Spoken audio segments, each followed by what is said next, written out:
मीठे चावल और पहली रसोई। स्निग्धा को अभी कुल 1 महीना ही हुआ था आए ससुराल में। बदला माहौल, बदले लोग। अभी खुद को सभी के हिसाब से एडजस्ट करने की कोशिश में लगी थी। ससुराल का माहौल पूरी तरह मायके से अलग था। ससुराल गांव में था और मायका शहर में।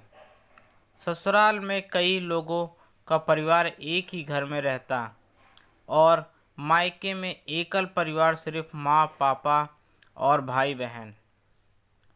जब शादी करके आई तभी पता था कि चचेरी ननद की शादी 1 महीने बाद है, इसलिए पति के साथ जा भी नहीं सकती, क्योंकि अगले ही महीने शादी थी।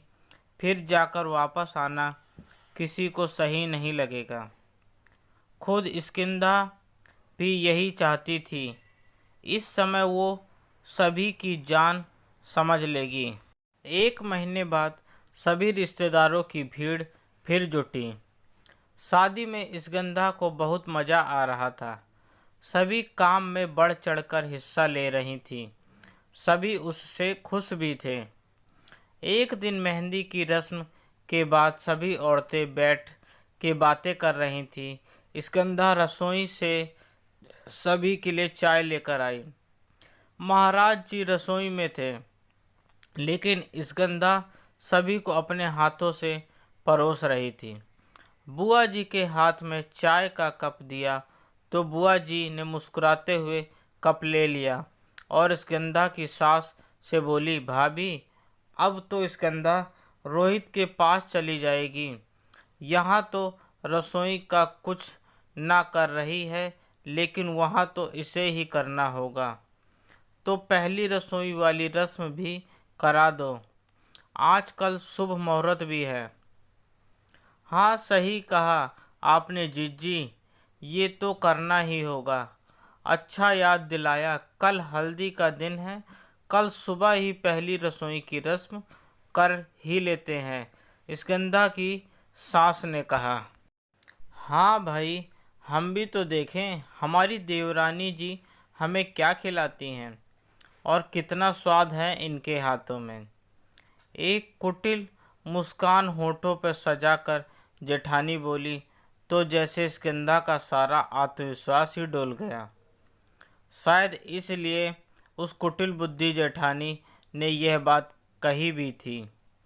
तभी स्कंदा की सासू माँ वसुधा जी ने महाराज जी की को आवाज़ दी।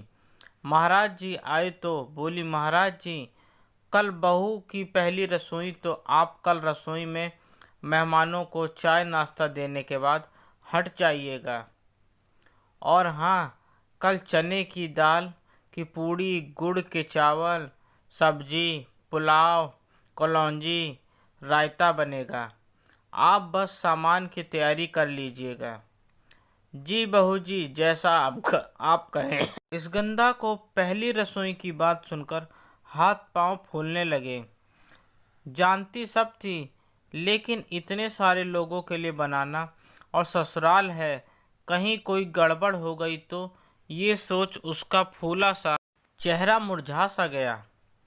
तभी सासू माँ ने कहा, स्कंदा बेटा, कल सुबह नहा धोकर अपनी चुनरी पहन लेना। शगुन का दिन है, पहनते हैं। जी माँ कहकर वो कमरे में आ गई। कैसे होगा सब, कहीं कुछ गड़बड़ ना हो जाए। इतने लोग हैं, कुछ गलत हुआ तो सभी के सामने कितनी बेइज्जती होगी। ये सब सोचते सोचते उसके माथे पर पसीने की बूंद उभर आई। क्या बात है, मेरी फूल सी बीबी का चेहरा मुरझाया हुआ क्यों है? किसने तंग किया मेरी बीबी को? उसको सज़ा मिलेगी। नाटकीय अंदाज में रोहित बोला तो स्कंदा मुस्कुराने लगी। अपनी परेशानी रोहित को बताई तो रोहित ने कहा, बस इतनी सी बात, मैं मदद करूँगा। अपनी बीबी की कोई मुझे चोरू का गुलाम कहे तो कहे। हा हा हा। नहीं स्कंदा, ये तो मैं मजाक कर रहा था। माँ है ना। सब संभाल लेगी, देख लेना। अब बस मुस्कुरा दो एक बार। छः ओ अब बाहर जाओ, शादी की तैयारियां देखनी हैं, नहीं तो सब मुझे चोरू का गुलाम सच में कहने लगेंगे। और हंसता हुआ रोहित बाहर चला गया। स्कंदा भी अब निश्चिंत थी कि सब ठीक होगा।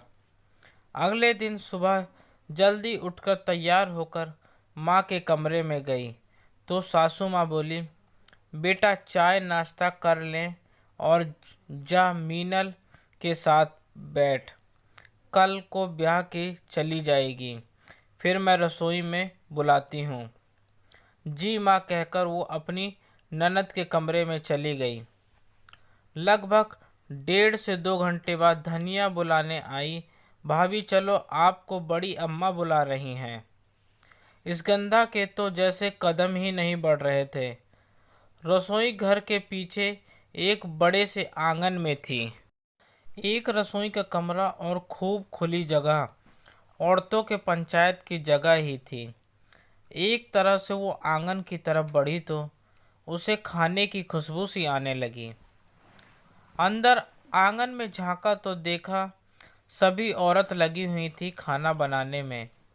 सासू माँ, चाची सास, बुआ जी, मामी सास और सभी। स्कंदा गई तो सासू माँ बोली, स्कंदा ये गुड़ के मीठे चावल चूल्हे पे चढ़े हैं, इसे अपने हाथ से चला दो। और ये सगुन की 5 दाल पूड़ी भर के बेल दो। बस इतना करके तुम जाओ मीनल के पास। बस यही करना था? मैं कल से घबराई थी। सही कहा था रोहित ने, माँ है सब संभाल लेगी। इतनी प्यारी सासू माँ जो माँ जैसा स्नेह करती है, सोचकर खुशी से उनकी आंखों में गीले हो चले। रोहित ऊपर छत पे खड़े देख मुस्कुरा रहा था। स्कंदा की नज़र गई तो मुस्कुरा उठी। अब उसे समझ में आ रहा था कि रोहित ने क्यों कहा था कि माँ है सब संभाल लेगी। शगुन का सारा काम किया और सभी बड़े छोटे को अपने हाथ से परोस कर खाना खिलाया। शगुन का नेक भी मिला। उसे स्कंदा खुश थी, इसलिए नहीं कि उसे काम नहीं करना पड़ा। खुश थी क्योंकि आज एक परिवार को छोड़ के आई तो दूसरे परिवार में सब अपने ही हैं। खासकर सासू माँ जो माँ जैसा प्यार और दुलार दे रही है। दोस्तों, मेरी नई कहानी उम्मीद है कि आप सभी को पसंद आई होगी।